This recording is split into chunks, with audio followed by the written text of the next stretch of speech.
Alors Microsoft vend, ou pas d'ailleurs, ses logiciels aux écoles françaises. Mais en Belgique, c'est un cabinet de conseil international qui serait en train de mettre la main sur toute l'éducation wallonne. C'est une enquête de Corentin Chrétien. Fin novembre, dans l'une des plus grandes universités de Belgique. Les étudiants se mobilisent contre l'arrivée d'un cabinet de consultants sur le campus. Bonjour, tu as déjà signé la pétition contre l'avenue de McKinsey? C'est une multinationale de la consultance qui fait un bénéfice de plus ou moins 7-8 milliards par an, donc un gros truc. Et en fait, elle aimerait bien venir installer ses bureaux belges, donc 300-400 employés, au campus de la Plaine. McKinsey, le plus grand cabinet de consultants au monde, a prévu d'installer sa filiale belge ici, au milieu des salles de cours et des logements étudiants. Officiellement un projet immobilier, mais une note confidentielle révèle d'autres intentions. Par exemple, on voit ici donc, les responsables de McKinsey proposent donc un partage de connaissances et une collaboration dans l'élaboration du savoir. Clairement, c'est pas du tout que immobilier. Il y a vraiment une idée de McKinsey de venir pour pousser dans leur sens de l'enseignement. C'est un enseignement qui doit être aux besoins du marché, aux besoins des entreprises, et ça c'est directement mis dans leurs rapports ou leurs articles qu'ils ont fait sur l'enseignement.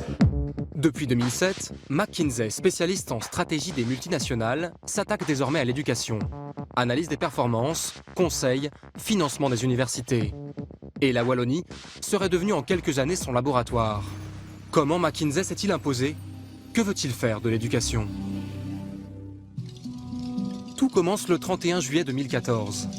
À peine nommée, la ministre de l'Éducation a un rendez-vous discret au dernier étage de cette tour. Le siège belge de McKinsey, avec son patron, Étienne de Noël. La journaliste Laurence Van Ruymbeck a eu accès à une note qui résume l'entretien. McKinsey propose une réforme de toute l'éducation wallonne, un pacte pour l'enseignement. Il lui présente à ce moment-là une note, une sorte de feuille de route, à vrai dire, de 8 pages, confidentielle, dans laquelle il trace les différentes étapes de ce que pourrait être ce fameux pacte. On évoque les moyens humains qui seraient nécessaires, les moyens financiers, l'agenda des travaux, la manière dont ces travaux pourraient s'organiser. Et McKinsey y évoque le rôle qu'il pourrait éventuellement jouer dans ce processus, avec une casquette, j'allais dire, de super secrétaire. 6 mois plus tard, la ministre annonce une grande réforme de l'éducation. Au lieu d'imposer une énième réforme toute faite, le but est de récolter l'avis de toutes les personnes concernées. Son nom, le pacte d'excellence, ressemble beaucoup à la proposition du consultant. Son organisation aussi. Ce qui est troublant, c'est de voir que c'est pareil. Donc c'est comme si le gouvernement avait d'abord écouté ce que lui suggérait McKinsey, et puis s'était dit qu'il y avait là-dedans une série de propositions tout à fait intéressantes, et puis s'est dit ce sont ces propositions-là qu'on va mettre en place. Le gouvernement lance un appel d'offres pour établir un diagnostic de l'éducation wallonne.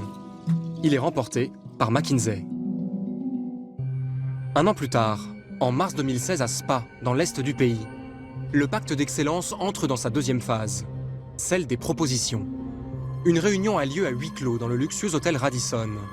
La ministre y a rassemblé tous les partenaires de l'éducation. Ils ont 3 jours pour proposer des initiatives. Eugène Ernst y représente un syndicat d'enseignants. À l'époque, un détail le frappe. Une table à l'écart, où des hommes écoutent tout ce qui se dit. Ce sont des jeunes gens, 30, 35 ans, qui présentent bien physiquement, la trentaine, dynamiques, tous habillés en foncé. C'est pour ça qu'on les appelle les hommes en noir. Les hommes en noir sont des consultants de McKinsey. Pendant tout le séminaire, ils analysent et chiffrent chacune des propositions. Chaque soir, leurs rapports sont affichés au mur. Ce sont ces documents, ceux du consultant, qui influencent sur la décision. Donc, l'aide à la décision qu'il se prétend apporter, elle est efficace. Et elle va avoir une influence non négligeable sur le résultat des discussions. Moi, je pense qu'on est à 75%, 70% d'influence de McKinsey. Après 3 jours de séminaire, les consultants dressent un tableau d'analyse. La députée écologiste Barbara Tract se l'est procurée. Elle dénonce la méthode McKinsey. C'est un tableau dans lequel ils reprennent toutes les mesures qui sont proposées par les acteurs selon leur grille d'analyse habituelle, c'est-à-dire coût en millions d'euros et efficacité, équité, tels qu'ils l'ont eux-mêmes défini.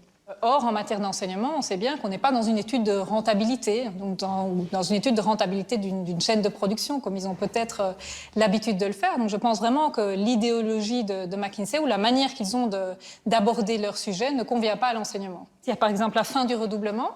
Ils considèrent la fin du redoublement comme bien sûr une mesure qui rapporte de l'argent. Seulement, on sait tous que supprimer, décréter purement et simplement la suppression du redoublement, ça va avoir une série d'effets pervers.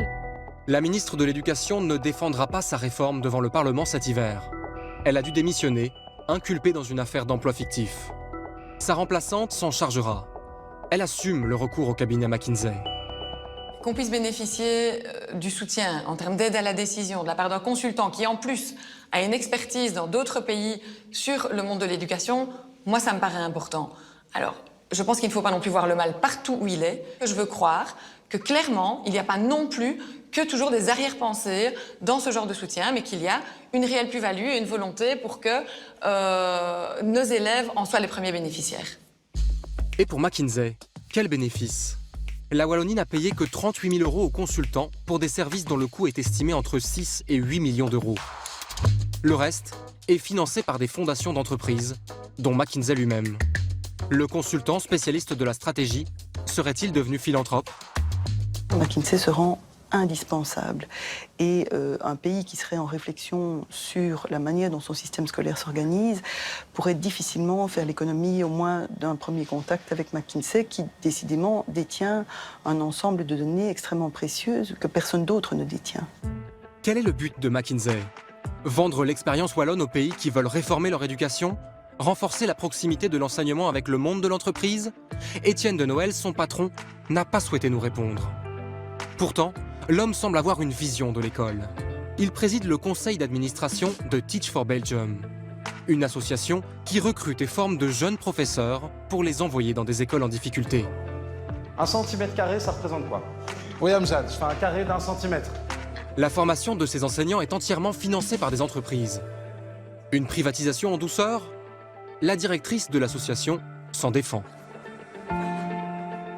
Il est clair que les entreprises ne sont pas dans l'école. Teach for Belgium est en partenariat avec les écoles. Les entreprises qui nous soutiennent sont sur le côté. On est loin de l'entreprise reine et de l'entreprise îlot retournée sur soi-même. Non, aujourd'hui, l'entreprise fonctionne dans une société à qui elle se doit de donner tout autant qu'elle reçoit. Teach for Belgium fait partie du réseau mondial Teach for All. Il se décline en France, en Allemagne ou en Angleterre. À chaque fois, McKinsey en est un partenaire privilégié.